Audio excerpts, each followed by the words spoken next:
जी अस्सलाम वालेकुम, welcome back to my channel. अच्छा यार, पाकिस्तान का बजट आ गया 2024-25 का और आपने भी सुना होगा, हर तरफ यही शोर मचा हुआ है। अच्छा, ऐसा नहीं है कि अब ये पहली दफा आया है, हर साल आता है। तो फिर ऐसी क्या वजह हुई कि इसी दफा इतना शोर मच रहा है इस बजट पर? May be political instability. ये तो 2020 से है पॉलिटिकल इंस्टेबिलिटी इस मुल्क में। तो फिर इसी साल क्यों, और बजट भी हर साल आया है 2020 के बाद, फिर इसी साल क्यों इतना वबाल मचा हुआ है? उसकी वजह है कि पाकिस्तान की तारीख का हाईएस्ट तरीन जो टैक्स इम्प्लीकेशन है ना, वो इस बजट में इंट्रोड्यूस किया गया है और इम्प्लीमेंट किया गया है।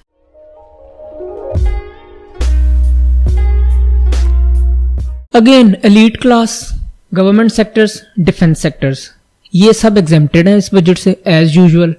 तो आज आकर बोझ किस पे सारा गिरा है? सैलरीड पर्सन पे, जॉब होल्डर पे और जो छोटे छोटे स्मॉल बिजनेसेस ओनर्स हैं उन पर। अब मैं आपको ना एक बात बताता हूँ, आप लोगों ने अक्सर सुना होगा कि आईटी इंडस्ट्री को 1% टैक्स अलाउड है।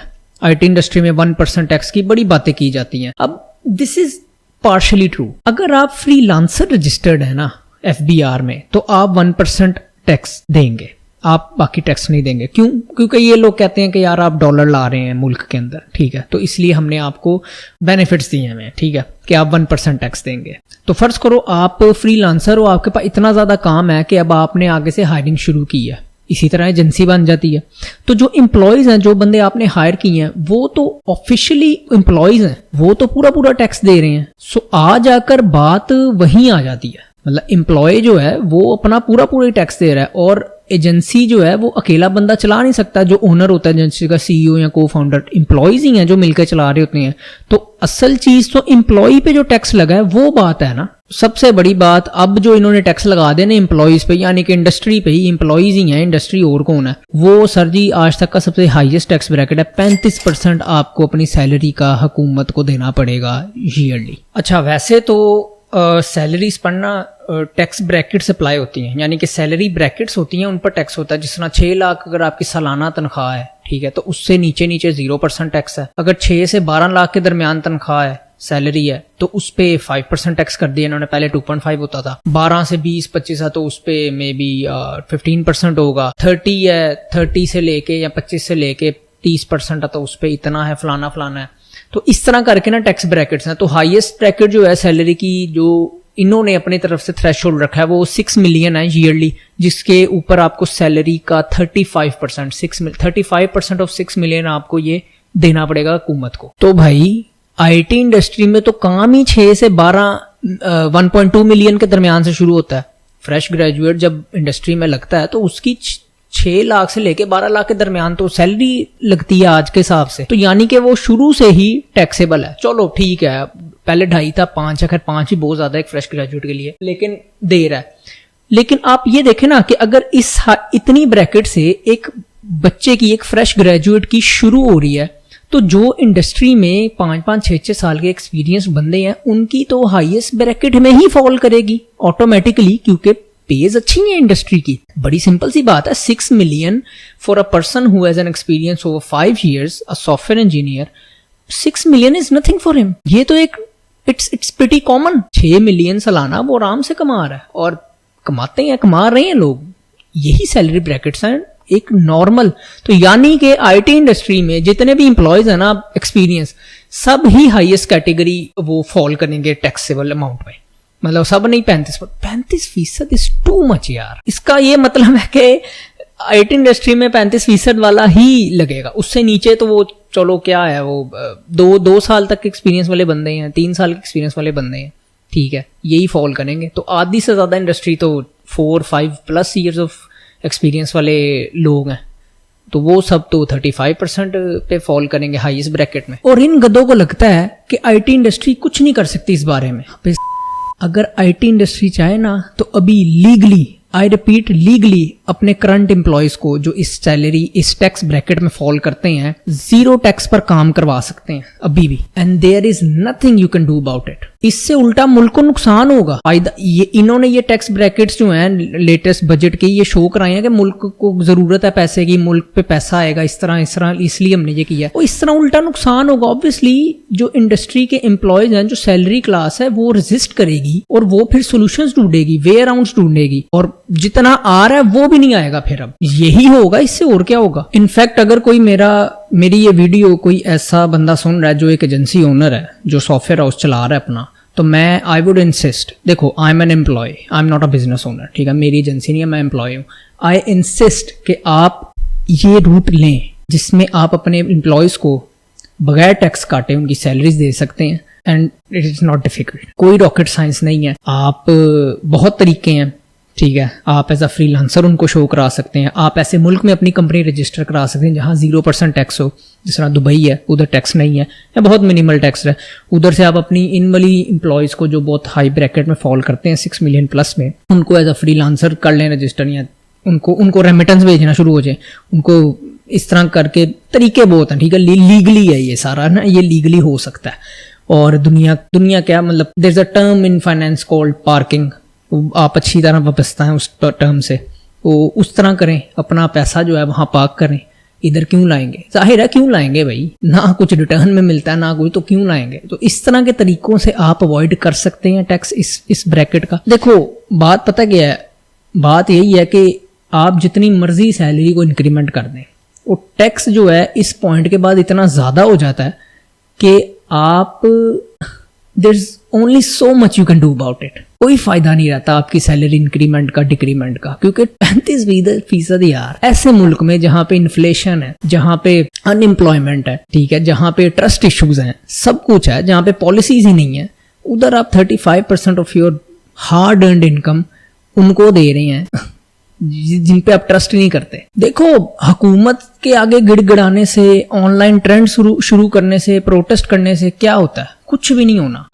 आप इस चीज को समझें, आप इन दिमागों के साथ डील कर रहे हैं जिन्होंने 76 सालों में ये नहीं समझा that your education and your health budget should be far more superior than your defence budget. आज के दौर में जहां पे डिफेंस को आप अपना 60% बजट दे देते हैं, और जहां अब फ्यूचर में ये जंगें जो है ना, ये इनसे नहीं लड़ी जानी कि अपना आओ और टैंक्स लेके जा रहे हैं एक दूसरे की लैंड पे और फला। This is the war of information, अगर वॉर होती भी है खुदा ना खास्ता।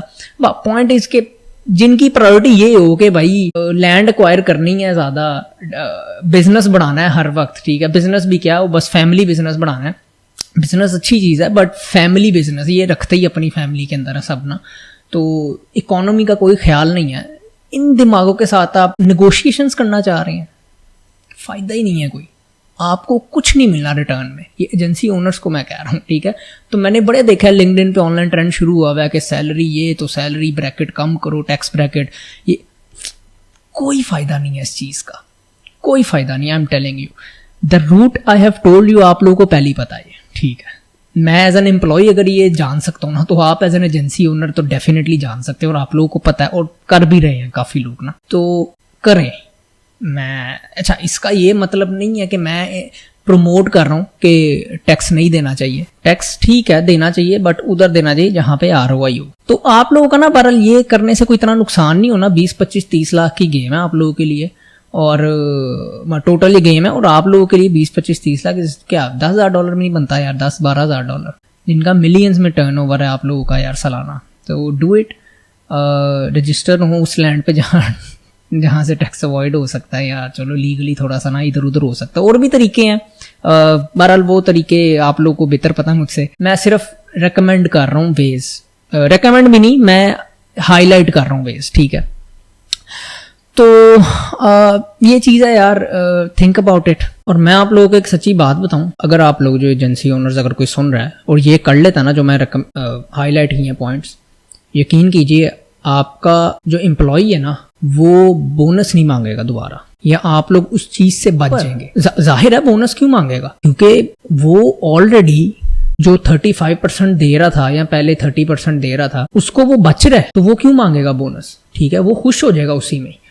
इससे क्या होगा ना, उसकी सैलरी का इंक्रीमेंट लगेगा, लेकिन उसको पैसे ज्यादा मिलने लग जाएंगे। क्यों? क्योंकि वो इधर से अवॉइड कर रहा है। दूसरा ऑन टॉप ऑफ दैट, जो कि उससे ज्यादा इंपॉर्टेंट है आपको as a business owner, software business owner, आपका उस एम्प्लॉय का जो रिटेंशन रेट है ना, वो अगर 100 नहीं तो 95% हो जाएगा। देखो 6 मिलियन, फर्ज करो 6 मिलियन वाला ही आपके पास बंदा है, उसको अगर रिमोट जॉब मिल जाती ना, वो मिनट नहीं लगाएगा छोड़ने में। आप रिमोट जॉब का मुकाबला नहीं कर, आप नहीं, कोई भी पाकिस्तान में रिमोट जॉब का मुकाबला नहीं कर सकता। ये एक स्टैब्लिश्ड फैक्ट है आईटी इंडस्ट्री में। इस केस में आप रिमोट जॉब का मुकाबला कर सकेंगे, आप उसको एटलीस्ट बार्गेनिंग पोजीशन पे होंगे उसके साथ। क्यों? क्योंकि वो ऑलरेडी आपके साथ एज अ रिमोट वाला ही सारा सीन चल रहा होगा उस एम्प्लॉय का। तो ठीक है, अगर वो $25 पे जा रहा है तो आप 26 ऑफर कर दो, समझ रहे हो ना, बार्गेनिंग हो सकती है इस केस में। तो इससे आप लोगों को benefit as a business owner, और इससे एम्प्लॉयज को भी बेनिफिट है, हम जैसे एज अ एम्प्लॉय। अच्छा, आप लोग जो मेरे व्यूअर्स हैं जो कि फ्रेश ग्रेजुएट हैं, या जो जिन्होंने अभी जॉब लेनी है या जॉब ढूंढ रहे हैं, या फिर जो अभी नए नए जॉब इंडस्ट्री में लगे हैं as an employee, you guys must be wondering कि यार फाद भाई ये कैसी बातें कर रहे हैं, टैक्स तो देना चाहिए। तो भाई ठीक है, देना चाहिए, मैं भी देता हूँ, बट अब इस पॉइंट पे, स्पेशली इस बजट के साथ, इस प्रपोजल के साथ इस इंट्रोड्यूस होने के बाद मुझे एहसास हो रहा है कि यार देखो, टैक्स जो है ना, टैक्स है क्या बेसिकली? टैक्स आपके दरमियान और गवर्नमेंट के दरमियान एक कॉन्ट्रैक्ट है कि भाई आप हमें इस हुकूमत को चलाने के लिए, आपके मुल्क को चलाने के लिए पैसे देंगे, हम आप पर ही पैसा लगाएंगे। So it is sort of an investment. ठीक है, इन्वेस्टमेंट का ROI होता है, रिटर्न ऑफ इन्वेस्टमेंट होता है। तो जिधर ROI ही ना हो उधर इन्वेस्ट करके आपको क्या मिलेगा? नुकसान, डिप्रेशन, एंजाइटी, इसके अलावा और कुछ नहीं मिलेगा। ठीक है, इसलिए देखो, इन्वेस्टमेंट भी ना उधर होती है जहां पर ट्रस्ट हो। आप अपने पैसा उधर ही इन्वेस्ट करते हैं ना जहां पर ट्रस्ट होता है आपको, कि भाई अगला मैं ट्रस्टफुली इस पे पैसा लगा रहा हूं और he is worth, he trustworthy, और इसका रिटर्न मुझे 1 साल बाद, 2 साल बाद, 5 साल बाद, 10 साल बाद मिलेगा। तो वहीं पर आप इन्वेस्टमेंट करते हैं। टैक्स भी एक इन्वेस्टमेंट है आपकी हुकूमत पर, आपके मुल्क पर, कि भाई आपको सड़कें अच्छी मिलेंगी, आपको लॉ एंड ऑर्डर मिलेगा, आपको सेफ्टी मिलेगी, आपको हेल्थ मिलेगी, आपको एजुकेशन मिलेगी, ये सब चीज़ें मिलेंगी। कुछ भी नहीं मिलता, ना ही मिलेगा, ये सिर्फ कहानियों में मिलता है इस मुल्क में, और कहानियों में ही मिल रहा है पिछले 76 सालों से। तो इसलिए इस चीज़ को आप छोड़ दें कि मैं ऐसी बातें क्यों कर रहा हूँ। मैं ऑब्वियसली ऐसी बातें इसलिए कर रहा हूँ क्योंकि मैंने एनालाइज किया और अब इस पे एहसास हुआ है कि इधर कुछ नहीं मिलने वाला। आपको एक और मज़े की बात बताऊँ, ये जो मैंने अभी बात की ना ROI की, देखो इस मुल्क में ना बहुत टैक्स चोर बैठे हुए हैं, लेकिन वो भी जो है ना, यूरोप के अभी भी कुछ ममालिक हैं जहाँ 40% टैक्स है, 40% ऑफ टैक्सेबल है वो आपके इनकम का। तो इधर से वो टैक्स चोर उठ के यूरोप फिर भी जाते हैं या कोशिश करते हैं जाने की। पता क्यों? हालांकि उनको यहाँ पे ज़्यादा फायदा है, यहाँ तो टैक्स ही नहीं दे रहे, वो लीगली या इलीगली अवॉइड कर रहे हैं। वहां जाकर उनको फिर भी अपनी इनकम पे 40% टैक्स देना, फिर भी जाते हैं। क्यों? Lifestyle, ROI। सी, वहां पर जो अगर 40% देते हो तो उसका मिलता भी है आपको, यहाँ पर नहीं मिलता। वंस अगेन यार, think about it if you're an agency owner. अपने एम्प्लॉयज़ के बारे में सोचें, आपकी रिटेंशन रेट भी बढ़ जाएगा, आपका ऊपर से एम्प्लॉयज़ भी खुश हो जाएंगे, शायद आगे पैसे भी बच जाए बोनस और उसकी मद में। तो इन चीज़ों को सोचिए। बाकी हाँ, इस बजट का मेरे पास तो यही ख्यालात थे जो मैंने अपने एक्सप्रेस कर दिए हैं वीडियो के थ्रू। बाकी मैं क्या कर सकता हूँ क्या नहीं कर सकता वो तो एम्प्लॉय क्या ही कर सकता है। और ऑब्वियसली अच्छा, कसूर इसमें एजेंसी ओनर का भी नहीं है ना एम्प्लॉय का, दिस इज़ द पॉलिसीज़, ठीक है, जो ये लोग बनाते हैं। But if we have the way to avoid all of these conflicts, या जो भी ये सब है, तो why not do it, right? और लीगली भी है होगा वो सारा, तो कोई मसला भी नहीं आएगा। तो सोचिए इस पर। बाकी इस चीज़ का भी आप लोगों को स्पेशली जो व्यूअर्स हैं मेरे, उन लोगों को पता होना लाजमी है। क्यों? क्योंकि देखो, you will come to this point at some time in your career, और फिर आपको एहसास होगा।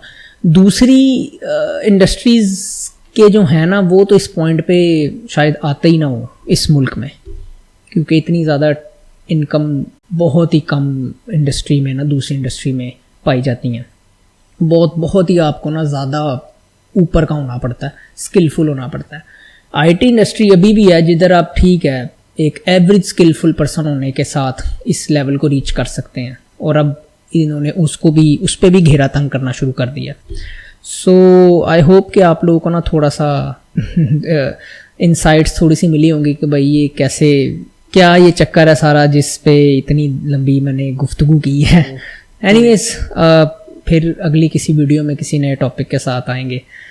मैं आप लोगों को कोशिश करता हूँ हर एस्पेक्ट से ना आईटी इंडस्ट्री से रिलेटेड जो भी एस्पेक्ट है लाइफ का इस मुल्क में मैं वो इंट्रोड्यूस करवाऊँ ताकि आप लोगों को हर एंगल से पता हो। तो ये भी एक एंगल है इंडस्ट्री का, और मैंने सोचा आप लोगों को बताऊँ इस बारे में। होप कि आप लोगों को थोड़ी नॉलेज मिली होगी और कह लो कि थोड़ा सा आप लोगों को प्रिकॉशंस मिल गई होंगी। फिर किसी अगली वीडियो में अच्छे टॉपिक के साथ मिलेंगे, तब तक के लिए टेक केयर।